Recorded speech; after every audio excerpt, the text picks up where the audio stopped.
আমার জীবন থেকে কতগুলো নামাজ ছুটে গেল, আমার জীবন থেকে কত ইশাকের নামাজ ছুটে গেল, আমার জীবন থেকে কত আয়ারের নামাজ ছুটে গেল, আমার জীবন থেকে কত তাহাজ্জুদ নামাজ ছুটে গেল, আমার জীবন থেকে কত সালাম ছুটে গেল, আমার জীবন থেকে কত সালামের উত্তরগুলো ছুটে গেল। এই বিষয়ে আমার ভিতরে কোনো ফিকির নাই। আমার বাড়ির পাশে একটা লোক নামাজিওয়ালা হয়ে গেল, আমার বয়স 40-45 বছর পার হয়ে গেল। আমি সেই শিশুকালে যেমন নামাজ পড়তাম না, বৃদ্ধ হয়ে গেলাম, এখন আমি নামাজ পড়ি না। নামাজে ডাক দেওয়ার সময় ডাক দিলে আরো আমি এটাকে গুরুত্ব দেয় না, বরং এটাকে আমি টিটকেরি মেরে এটাকে আমি হাওয়া করে সরাই ফেলাই। মসজিদের কাছ থেকে আমি চলে যাই, ডাক দেওয়া হয়, ভাই নামাজে আসেন। বলা হয় আমার তো লুঙ্গি না পাক, পাঞ্জাবি না পাক, জামা না পাক, টুপি নাই, বিভিন্ন একটা অজুহাত দেখায় সে আল্লাহ থেকে সরে গেল। আল্লাহ থেকে সরে যাওয়া এটা কেমন বলেন? আমরা আল্লাহ থেকে কি সরে যাবো বলেন? আমরা আল্লাহর পরে কি পরিমাণ রাগান্বিত হয়ে গেলাম যে আল্লাহর ইবাদত বন্দেগীগুলো আমরা করি না। আমরা এত পরিমাণ বেজার হয়ে গেলাম, আমরা আল্লাহ তাআলার পর এত পরিমাণ নারাজ হয়ে গেলাম যে আল্লাহ আমাদের 5 ওয়াক্ত নামাজের হুকুম দিয়েছিল, কিন্তু আমরা সেই নামাজটাও সঠিকভাবে আদায় করতে পারি না। আল্লাহর হুকুম যে পরিমাণ মানার দরকার ছিল, আমি তো সেই পরিমাণ হুকুম মানতেও পারি না। একজন নামাজ পড়ে না, কিন্তু সে নামাজ পড়ে না, নামাজ না পড়ার কারণে সে গুনাহগার হচ্ছে কি হচ্ছে না বলেন? কিন্তু নামাজকে অস্বীকার যদি কোনো ব্যক্তি করে, তাহলে সে কি হয়ে যাচ্ছে বলেন? কাফের হয়ে যাইতেছে।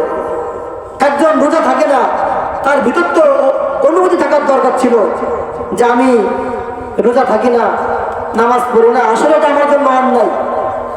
কিন্তু আমাদের সমাজে এমন অবস্থা হয়েছে, আমি তো নামাজ পড়ি না, বরং তো যদি আমাকে নামাজের দাওয়াত দেওয়া হয়, আমি নামাজকে অস্বীকার করি।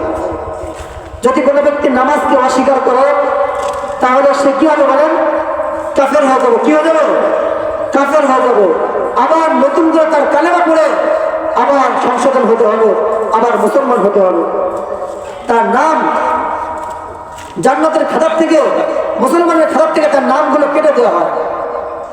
এজন্য আমি আগেই বলেছিলাম যে এটাকে, মাহফিলকে আমাদের জীবনের জন্য গণিমত মনে করা, আমার জীবনের জন্য এটাকে উজ্জ্বল নক্ষত্র মনে করা।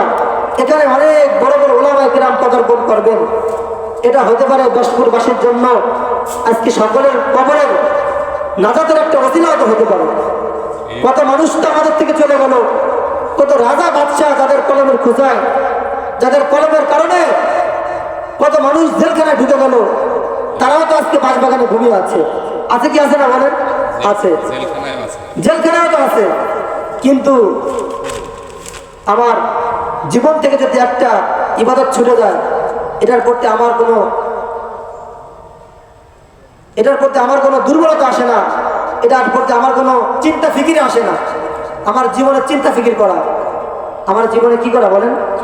চিন্তা ফিকির করা। আমি তো একদিন ছিলাম না, এখন আছি, আবার থাকবো না, এটা বলে না তাবলীগে?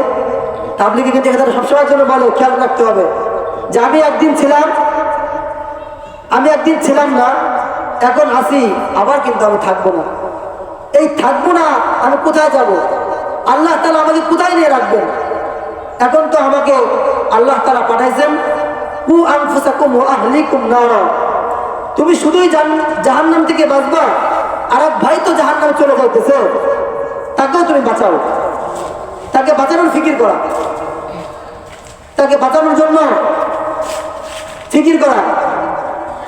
যে ব্যক্তি জ্ঞানী, যে ব্যক্তির ভিতরে একটা আকল আছে, যদি কোনো একটা শিশু বাচ্চা পানির নদীতে পানির পাড়ে বসে পানি নিয়ে লড়াচড়া করে, কোনো একটা জ্ঞানী বুঝ মানুষ ওই বাচ্চাকে পুকুরের পাড়ে কিন্তু রাখে আসবে না। আসবে বলেন? আসবে না।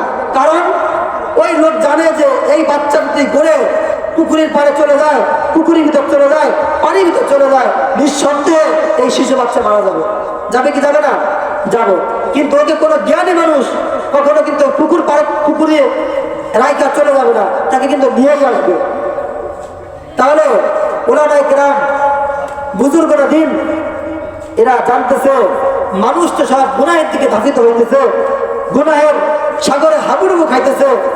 এই গুনাহে হাবুডুবু খাওয়ার কারণেই তো আজ এত মাদ্রাসা, এত মসজিদ।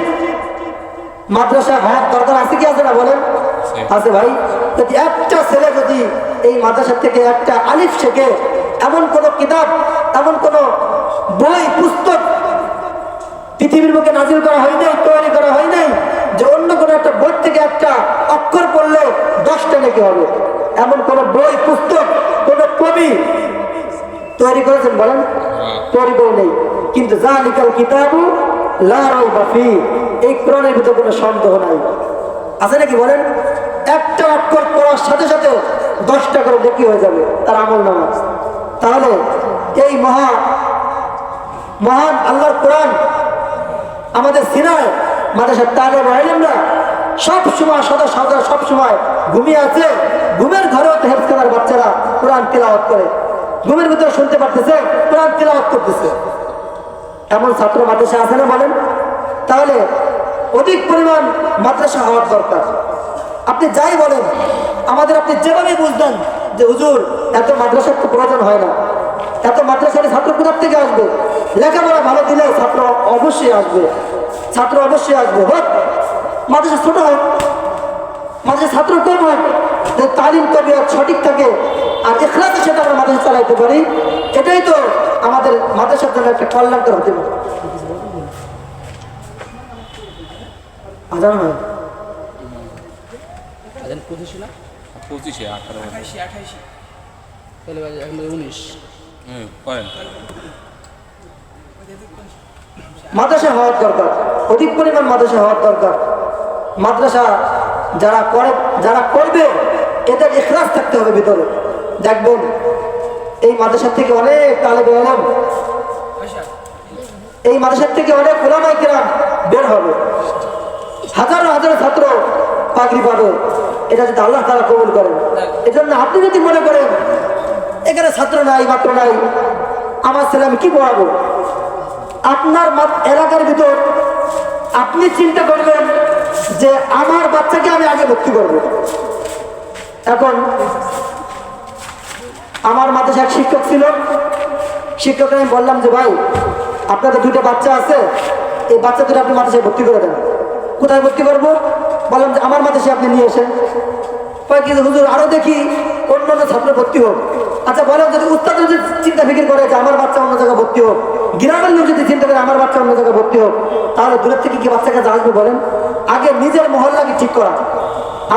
আমার গ্রামের ভিতর আমার বাচ্চাগুলো, আমার ভাস্তেগুলা, আমার ভাগ্নেগুলা, এগুলো আগে আমার মাদ্রাসায় ভর্তি করা। এখন আলহামদুলিল্লাহ আশা করি মনে হয় মাদ্রাসা অনেক সুন্দর হবে, যেহেতু আমাদের অত্যন্ত কাছের মানুষ, আমাদের বন্ধু মানুষ, সে দায়িত্ব নিয়েছেন। আশা করি মাদ্রাসা অনেক সুন্দর হবে। আপনারা মহল্লাবাসী যারা আছেন সকলে উদাত্ত আহ্বান করব, আপনারা মাদ্রাসা ছাত্র এলাকার ভিতরে যে সমস্ত ছাত্রগুলো আছে, ছাত্রগুলো মাদ্রাসায় ভর্তি করে মাদ্রাসাটাকে দিনের মার্কাজ চালু করেন। আপনি যদি এরকম ফিকির করেন যে মাদ্রাসা গ্রামেরা করছে বা ওরা ব্যক্তিগতভাবে চালায়, আমরা মাদ্রাসা ঠিক করে খোঁজখবর নেব না, তাহলে আমি মনে করবো সব থেকে এটা আপনার জীবনের জন্য একটা বোকামি হবে। আপনার গ্রামের ভিতরে একটা মহল্লা আজকে কিন্তু এই যে মনে করেন যে মাদ্রাসার মোহতামিম সাহেব, হ্যাঁ ইলিয়াস ভাই, এই ইলিয়াস ভাই মাদ্রাসা কিন্তু কেউ বলবে না। এটা বলবে বলেন? এটা কিন্তু ব্যাসপুর মাদ্রাসার কথা বলবে। ব্যাসপুর গ্রামবাসীর জন্য আজকে সুভাগ্য একটা রাত, এখানে কোরআন হাদিসের কথা হবে, অনেক বড় বড় ওলামায়ে কেরাম আসবে। এটা কিন্তু এই মাদ্রাসার কারণেই কিন্তু এই গ্রামটাকে মানুষ চিনতেছে, তাই না? এজন্য আপনি সর্বদা চিন্তা ভাবনা করবেন যে আমার বাচ্চাকে আমি আগে ভর্তি করবো। তো যাই হোক, হ্যাঁ আজকে অনেক বড় বড় ওলামায়ে কেরাম এখানে আসবে। আপনারা সকলে মনোযোগের সাথে ইতমিনানের সাথে কথাগুলো শুনবেন। হতে পারে এই 1-2 কথার কারণে আল্লাহ তাআলা আমার জীবনের একটা পরিবর্তন করতে পারে। আর সদা সর্বদাই আমার জীবনের থেকে কোনো একটা একত্র নামাজ যেন ছুটে না যায়। আর ওই ব্যক্তি তো জ্ঞানী, ওই ব্যক্তি তো দামি, যে ব্যক্তির থেকে কোনো একটা ইবাদত ছুটে না যায়। নামাজের জন্য আমার তাকিদ দেওয়া, হ্যাঁ আমি শুধু একলা বাঁচবো না, আমার আহার পরিবার পরিজন বাঁচে কিনা এটাও আমার খেয়াল করার দরকার। আমার স্ত্রী নামাজ পড়ে কিনা এটাও আমার খেয়াল করার দরকার। আমার 365 দিনে কোনো দিন পর্যন্ত আমার নামাজ কাজা হয়ে গেল, নামাজ ছুটে গেল। হ্যাঁ হুজুর আকরাম সাল্লাল্লাহু আলাইহি ওয়াসাল্লাম সাহাবা আজমাইনদের জামানায় কারো থেকে যদি একটা নফল ইবাদত ছুটে গেছে তারা হয়রানি পেরেশানি হয়ে গেছে। জন্য আমরা নামাজকে প্রাধান্য দেওয়া। যদি কোনো ব্যক্তি নামাজ সুন্দর হয়ে যায়, সুন্দর হয়, তার আস্তে আস্তে করে সমস্ত আখলাক সুন্দর হয়ে যাবে। এখন নামাজ তো মেন নাকি? এখন অনেকেই বলে যে হুজুর আমি তো এত কিছু করি, নামাজে কেন আমার শয়তান অস্ত্র দেয়, আমি নামাজ পড়তে পারি না। হ্যাঁ আপনার নামাজ ঠিক রাখতে হবে। নামাজ যখন আপনি পড়া শুরু করবেন আস্তে আস্তে করে আপনার সমস্ত কাজগুলা কি হয়ে যাবে, বদ কাজগুলো বন্ধ করে দেবে। কে বলেন? নামাজে।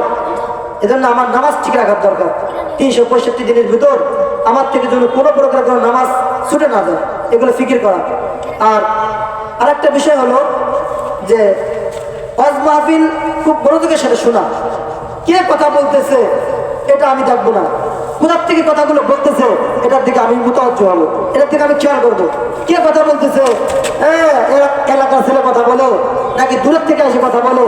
আজকে তো প্রধান অতিথি দূরের থেকে আসবে, ঢাকার থেকে আসবে, হতে পারে সেও তো একটা এলাকার মহল্লার একজন ছেলে, ঠিক কিনা বলেন? সেও তো একটা মোহাম্মদ মহল্লার ছেলে। এখন চিন্তা করে যে এলাকার ছেলে কি ওয়াজ করবে, দূরের থেকে যে প্রধান অতিথি আসবে তার ওয়াজগুলো আমরা শুনবো, লাস্টে যাবো 10টার দিকে যাবো তার ওয়াজ শুনবো। এটা না, কোরআন হাদিসের কথা যেই বলুন তার কথাকে আমি মনোযোগের সাথে শুনবো, কথাগুলোকে আমি সুন্দরভাবে আমি আমলের দিয়ে শুনবো।